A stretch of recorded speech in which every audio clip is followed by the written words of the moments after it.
Then I would like to go to our next final, as we say, last but certainly not least speaker, Waqas Qureshi. Waqas, you have a background in investment and financing. You've done a lot in investing in renewable energy, and your main role is being the CEO of Transatlantic Energy, a domestic developer of renewable energy, in particular wind power projects in Pakistan. I will look forward to hear from you about your perspective. Are you muted? No, you're not muted, but we cannot hear you. Unfortunately, I don't hear you.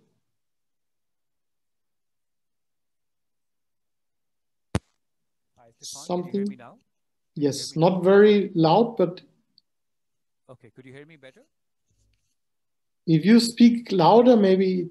Yeah, can you hear me better now? Yeah, if you just speak loud, please, I think then it should be okay. Sorry about that. I think there is some issue with that. But you must keep it, I think, here, otherwise it'd be difficult. Is it okay? Is it better now? Can you hear me? Just speak loudly, and I think then it should be. Okay. Okay. Thank you, Peter, and thank you, Stefan, for inviting me for the forum today. It's a pleasure being here, and it was good to see you both in Pakistan last year. We've come a long way in Pakistan since then. But I think there's a lot more to go. I think Pakistan is still, when we compare to our neighbors, we're still way behind in terms of the development of renewable energy. Although, I mean, so in Pakistan, the way the market moves is every second year or third year, we get suddenly 600 to 800 megawatts of projects in the system. And then there's a quietness for 2 years. And then another shift comes in, and another 200, 300, 400, 500 megawatts come in the system. So I think today Chairman Nepra has given some very thorough remarks in terms of how he's seeing Pakistan moving forward in terms of renewable energy and in terms of overall power sector for Pakistan.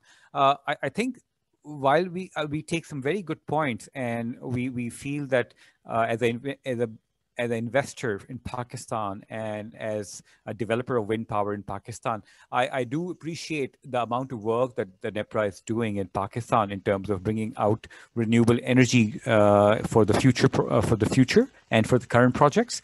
However, I think our market is still ridden with many challenges that we see, and I think those challenges needs to be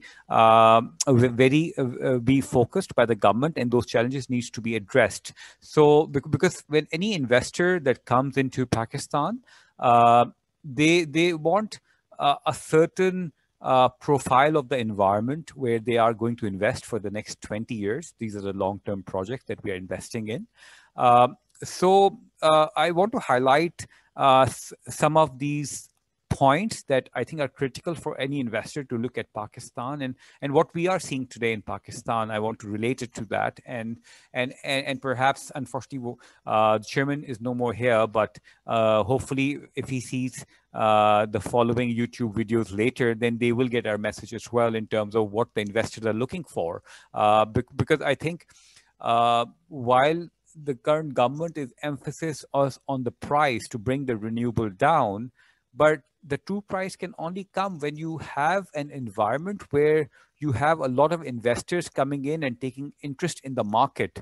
If you have a very few number of investors because the market is not conducive or deep enough, then the challenge is that the expectation of low pricing does not work, because the competition is not enough. Now, the competition is not just about investors coming in. The competition is also about the construction companies that are operating in the country, the OEMs that are operating in the country, and other sectors that are linked to the chain of renewable sector, wind power sector. Because, for example, today we only have 2 to 3 EPC contractors in Pakistan that are operating. And so if you have 20 developers and they're all going to the 2-3 EPC contractors, you have a bottleneck there. So we, as a country, we need to reduce these bottlenecks at various different levels. And I think that these are the things that needs to be looked at, because I think looking at the one perspective that, well, bring the price down is not enough. I think you also needs to enhance the environment so that you have more players in the market, more investors, you have more OEMs, you have more EPC contractors, only then you will also see perhaps a local manufacturing happening as well. Right now, I think the chain is missing. The chain is not there totally. So I think let me just highlight some of these key points that we feel as an investor we should look at in Pakistan and other countries as well, and then and I'll highlight my points related to that, and hopefully this message will go across at various government agencies, at the other international forums with investors, so that perhaps we can develop a better market for Pakistan for renewable energy and the wind energy in perspective. So let me share a slide here. Just give me a second.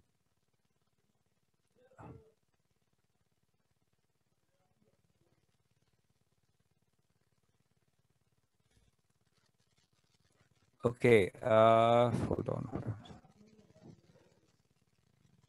Okay, can you guys see the slide clearly? Looks Stefan? perfect. Yes, perfect. Okay, perfect. All right. So just about myself, you already taken care of that. I just wanted to add that I also serve on the board of director of HESCO, which is one of the largest power distribution company in Pakistan, in Sindh particularly. And so I see the challenges that the government faces because it is a government-owned entity, which I chair as one of the board of directors.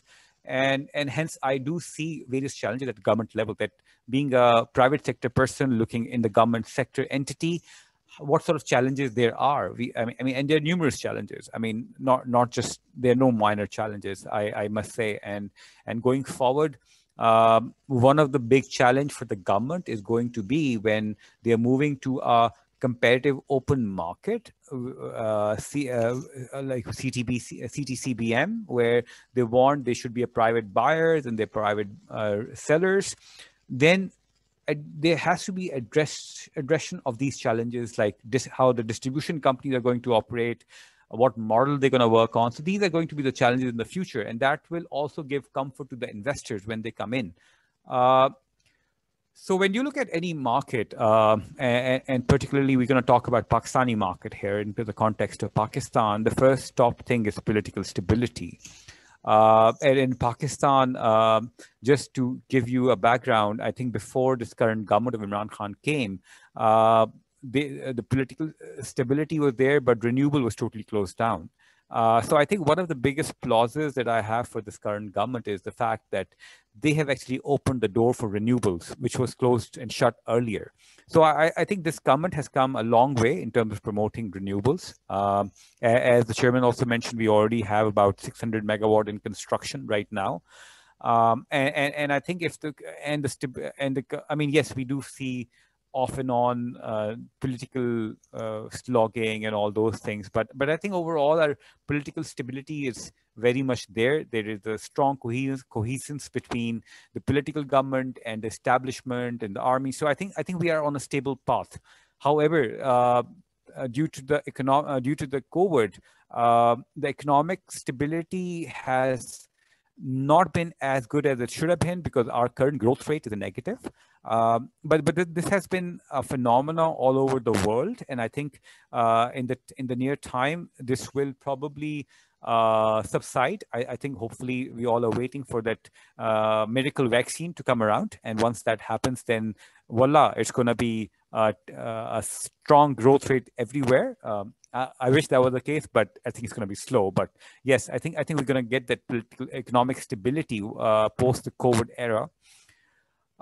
Then one of the challenges that we face in Pakistan is time to the market. So like any other developing countries, we are actually, when you take a project to the market to develop and to construct, you're easily looking at about 4 to 6 years of time period to turn around, which means that any investor, developer, when they're entering a market fresh, they're looking at least good 4 to 6 years for a developing in a country like Pakistan to bring a project to fruition. And in some cases, it could be slightly longer than that. But I mean, keep in mind, these things kind of put a lot of burden on the investor when they look at a market. Because of that, the expectation of return goes higher, because they basically add the risk return profile of the country, and hence when we look at a market like Pakistan and the investors are expecting a higher return, your tariff is bound to go up. So I think bringing in a system which helps reduce the turnaround for the projects actually will also help in reduction of the return expected by the investors as well. And this is something that I think at times we don't look at, but this happens when your markets are stable. There's a consistency in the market. There's a continuous projects coming online. I mean, if not a lot, at least some must be coming online. So I think this is important for the Pakistani market. Then another factor that we have recently faced is taxes on the capital gains. So in this case, taxes, I would actually say taxes on the dividend. So previously, like for example, the previous regime, the taxes were about 7.5% on the investor dividend.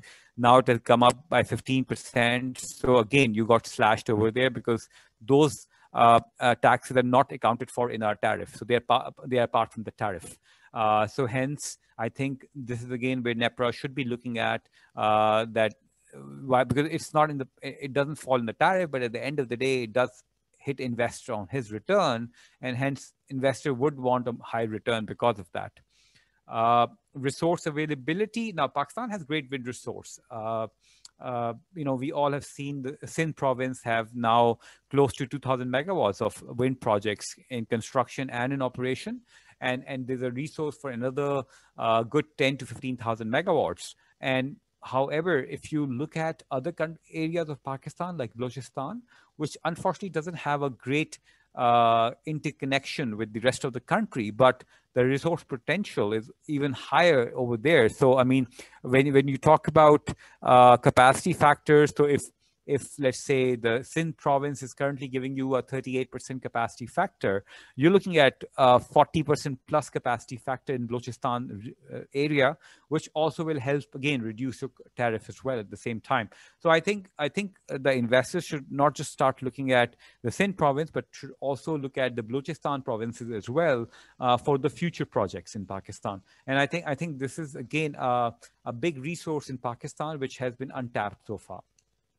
I would want to say a few words about independent regulator, but I think the chairman has said quite thoroughly about what NEPRA does and what they do. Unfortunately, I think the independent regulator in Pakistan has also been under a lot of pressure in terms of reducing the tariff. But well, I think it's a good thing to reduce the tariff, but at what cost? You don't want to be pushing so hard that that at some point in time the investors start competing in Pakistan or stop putting the projects in Pakistan. Because so I think that NEPRA should be given that independence, that it should look at the market, it should try to balance between the investors, consumers, and the government, and hence came out with a stable environment which kind of gives a balanced approach for all the various stakeholders. I think that's where sometimes you feel there's a lack in terms of the NEPRA, because the NEPRA does come under pressure from the various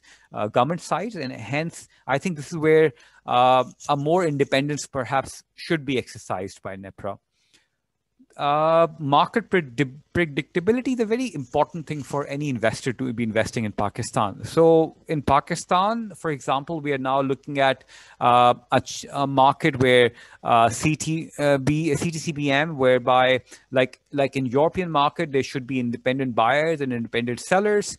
I think investors right now still want to see how that is going to work out in Pakistan, because we're already seeing a lot of PPAs under negotiation in the current government. Now that is already putting up a lot of pressure on the current projects. Then how are we going to see the future of these projects happening? Let's say if I'm going to put up, our projects is now waiting for a tariff. So once that happens, we'll go into construction. But having said that, once we have a PPA signed, we don't want that PPA to be again renegotiated at a later stage during the life of the project. So I think these are the things which kind of decreases the investors' confidence on the market. And I think we have seen this in the past, back in 2000, when the HubCos of the world previously projects were renegotiated. And I think because of that, it left a bad taste in all of our investors' mouth. And I think we kind of can face we are facing a similar situation right now. And I think what the government and the regulator should give confidence to the investor is that when they sign an agreement today with the government, this is there for long term. This is there for the next 20 years. Not that halfway through the term of those agreements, there should be a renegotiation of those agreements, because I think none of the investors in any country would prefer that. So I think market predictability and regulatory environment are key things that the investor right now in Pakistan are looking at. I think that there is your distribution companies in Pakistan are currently having a losses of 28%. Now, the government is under extreme pressure that the amount of circular debt that they have to pay is humongous. And all the pressure is being put up on the developers and the existing projects. I think that should not be that is not the correct way of approaching this. There should also be a substantial pressure on the distribution companies to make them more efficient, so the losses that the government is facing can be further reduced. I think that requires a relook of the distribution companies, how these distribution companies are operating, how to reduce losses. I think this is going to be the next phase that the government should look at very keenly. So if the government wants that more investors could come and operate and invest in Pakistani market, the tariffs should also be remain low, then it's a multiple facet situation that needs to be fixed. You need to fix the disco so they can improve in efficiencies. Once those efficiencies are improved, naturally the power that the generation companies are distributing will be more economical for the country across the board. So I think these are some of the points that I wanted to highlight. I think if the last two, market predictability and regulatory environment, are strengthened by then I think there's no doubt that there will be more investors in Pakistan and there will be more market stability in Pakistan, hence reducing the tariff that the government is keenly awaiting to be reduced. Thank you. Thank you, Stefan. Thank you so much, Waqas. I think these were very, very important insights into how you see the situation. And particularly, I mean, I can just agree with you from international experience that if you want to have an efficient system, it's sometimes not as simple as it looks at the first place. Putting pressure on the wrong people may not help to make the system more efficient. Yeah, I see that other people agree with you as well. Very true, well spoken, Waqas.